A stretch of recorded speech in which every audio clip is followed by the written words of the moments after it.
नमस्कार। अपन नजरिया के अपने वीकली प्रोग्राम में इस बार हम सब चर्चा करेंगे दुनिया भर में फैले हैकिंग के गोरख धंधे पर।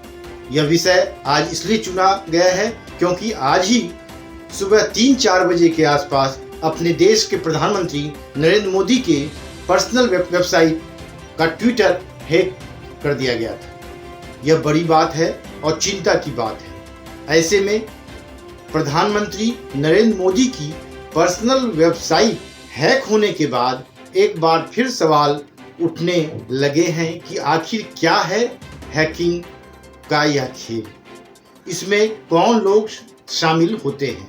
आइए पड़ताल करते हैं, जानते हैं इस पूरे खेल को। दुनिया भर में फैला है हैकिंग का गोरख धंधा। हर देश के पास है हैकर्स की बड़ी टीम। आइए जानते हैं क्या है हैकिंग का यह पूरा खेल। प्रधानमंत्री नरेंद्र मोदी की पर्सनल वेबसाइट हैक होने के बाद एक बार फिर सवाल उठने लगे हैं कि आखिर क्या है हैकिंग का यह खेल, इसमें कौन लोग शामिल होते हैं। दुनिया में कौन से ऐसे देश हैं जो हैकिंग के मामले में बहुत आगे हैं। जी हाँ, तकनीक का विकास जितना सुविधाजनक है उसी प्रकार उसके खराब परिणाम भी होते हैं। इसीलिए अब हैकिंग के बारे में सुनना बेहद आम हो गया है। यानी यह इतना बड़ा खेल है कि आज के दौर में न तो बैंक खातों में हमारी धनराशि सुरक्षित है और न ही सोशल मीडिया पर हमारी व्यक्तिगत जानकारी। कोई भी कहीं से भी हैकिंग के जरिए हमारे खातों से पैसा भी निकाल सकता है और हमारे सोशल मीडिया साइट्स को अपने हिसाब से हैंडल भी कर सकता है। जब प्रधानमंत्री जैसी शख्सियत का पर्सनल वेबसाइट हैक हो सकता है तो यह कितना बड़ा खेल होगा, आप इसका अंदाज़ा लगा सकते हैं। आइए पहले जानते हैं कि कैसे चलता है हैकिंग का यह खेल। दरअसल आईटी प्रोफेशनल्स ही साइबर हमलों के पीछे होते हैं। इनकी 3-4 लोगों की टीम होती है।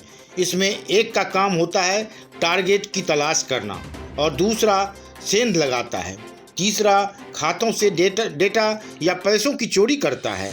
एक्सपर्ट बताते हैं कि कई बार हैकर्स 5 से 7 लोगों के ग्रुप में काम करते हैं जो एक दूसरे को कोड नेम से जानते हैं। किसी को दूसरे का असली नाम नहीं पता होता है। एक्सपर्ट्स बताते हैं हैकर्स अक्सर टेलीग्राम नाम के सोशल मैसेजिंग ऐप के जरिए बात करते हैं।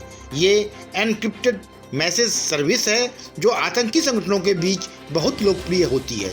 साइबर अपराधी अक्सर अपने हुनर या कोड को बेचकर पैसा कमाते हैं।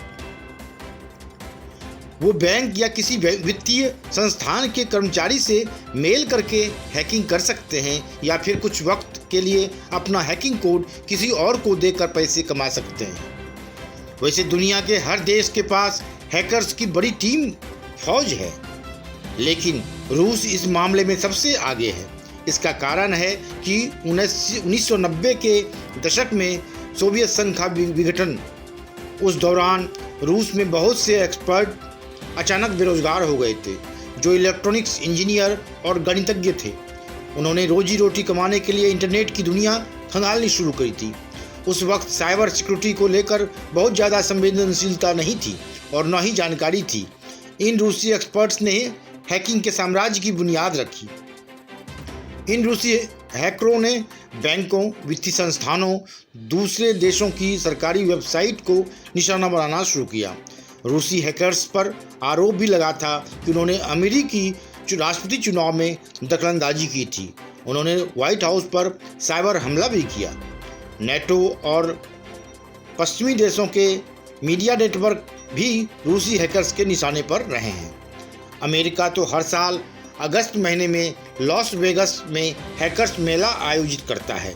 इसमें साइबर एक्सपर्ट से लेकर बच्चों हर उम्र के हैकिंग का हुनर दिखाते हैं। इनके हुनर की निगरानी करके अमेरिका के साइबर एक्सपर्ट्स ये समझते हैं कि हैकर्स का दिमाग कैसे काम करता है, वो कैसे बड़ा ऑपरेशन चलाते हैं। इस बार जिस वक्त हैकर्स का यह मेला लॉस वेगस में लगाया गया था, ठीक उसी वक्त हैकर्स ने एक भारतीय बैंक पर साइबर अटैक करके करीब $3 करोड़ की रकम उड़ा ली थी। ईरान भी इस खेल का बहुत बड़ा खिलाड़ी है। 1990 के दशक में इंटरनेट के आने के साथ ही ईरान ने अपने यहाँ के लोगों को साइबर हमलों के लिए तैयार करना शुरू कर दिया था। ईरान जैसे देशों में सोशल मीडिया सरकार के खिलाफ आवाज़ उठाने का बड़ा मंच होते हैं। सरकार इनकी निगरानी करती है। दरअसल ईरान में हैकर्स का इस्तेमाल वहाँ की सरकार अपने खिलाफ बोलने वालों का मुंह बंद करने के लिए करती है। उत्तर कोरिया भी एक ऐसा देश है जहाँ साइबर हैकिंग सेना पूरी तरह से सरकारी है। उत्तर कोरिया में हैकर्स की सेना को वहाँ की खुफिया एजेंसी RGB चलाती है। उत्तर कोरिया में 13-14 साल की उम्र से ही बच्चों को हैकिंग के लिए ट्रेनिंग दी जाने लगती है। स्कूलों से ही प्रतिभाशाली बच्चों को छांटकर हैकिंग की खुफिया सेना में दाखिल कर दिया जाता है। चीन और इजराइल जैसे देश भी हैकिंग को लेकर बहुत आगे हैं। इनके पास भी ऐसे एक्सपर्ट्स हैं जो अपने विरोधी देशों के खिलाफ हैकिंग के माध्यम से साजिश रचते रहते हैं। हैकर्स वर्चुअल करेंसी को बनाते हैं निशाना। PM नरेंद्र मोदी की पर्सनल वेबसाइट NarendraModi.in हैक करने में जॉन विक का नाम सामने आ रहा है। उसने यह परिचय खुद दिया है। जॉन विक एक अमेरिकी एक्शन थ्रिलर मीडिया फ्रेंचाइजी है जिसको डेरेक कोलस्टेड द्वारा बनाया गया था। उसने सारा काम सही किया, लेकिन एक काम गलत कर गया, वह था बिटकॉइन में चंदा मांगना। उसकी गलती यहीं पकड़ी गई। हालांकि जो ट्वीट किए गए थे उन्हें बाद में डिलीट कर दिया गया था। असल में बिटकॉइन एक क्रिप्टो वर्चुअल करेंसी है, यानी इसका लेन देन सिर्फ ऑनलाइन होता है। इसे दूसरी करेंसी में बदला जा सकता है। यह 2009 में चलन में आई थी। अभी एक बिटकॉइन का रेट 8,36,722 रुपये है। साइबर दुनिया के अपराधी इन दिनों इसी तरह की वर्चुअल करेंसी को निशाना बना रहे हैं। वो दूसरों के खातों की वर्चुअल करेंसी को हैकिंग के जरिए अपने खातों में ट्रांसफ़र करके पैसे कमा रहे हैं, या यूं कहें कि दूसरों के वर्चुअल खातों में डाका डाल रहे हैं।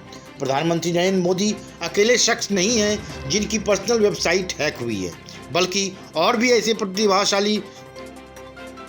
प्रभावशाली लोग हैं जिनके ट्विटर अकाउंट हैक हो चुके हैं। इनमें माइक्रोसॉफ्ट के को-फाउंडर बिल गेट्स का नाम भी शामिल है।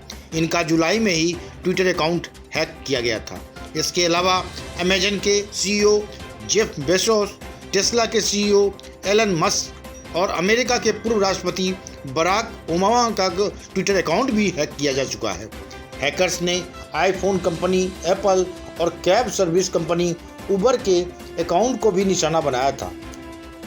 प्रधानमंत्री की पर्सनल वेबसाइट हैक होने की साइबर सेल जांच कर रही है। ट्विटर ने भी कहा है, हम तेजी से जांच कर रहे हैं। असली हैकर वाकई जॉन विक है या फिर कोई और, इसका भी पता चल जाएगा। Bureau report, one day मैट्रम्स।